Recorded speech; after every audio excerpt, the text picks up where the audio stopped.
connectIPS मार्फत अब share कारोबारको भुक्तानी सजिलो छ।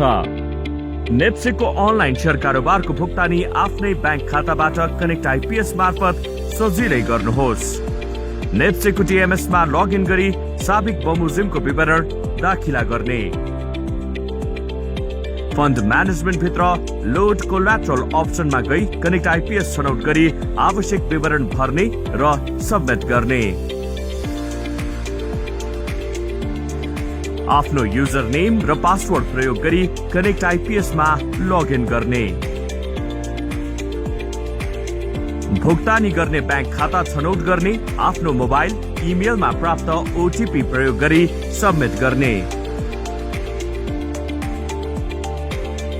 साथै कोल्याटरलमा राखेको फन्डलाई विथड्रल गर्न फन्ड म्यानेजमेन्ट भित्र रहेको रिफन्ड कोल्याटरलमा क्लिक गरी आवश्यक विवरण भरी सबमिट गर्ने। रिफन्ड भएको निश्चित गर्न कोल्याटरल हिस्ट्री भित्र गई भुक्तानी कारोबार निश्चित गर्ने। connectIPS pay direct from bank, bank खाताबाट गरिने भुक्तानी कारोबारलाई सहज बनाउँदै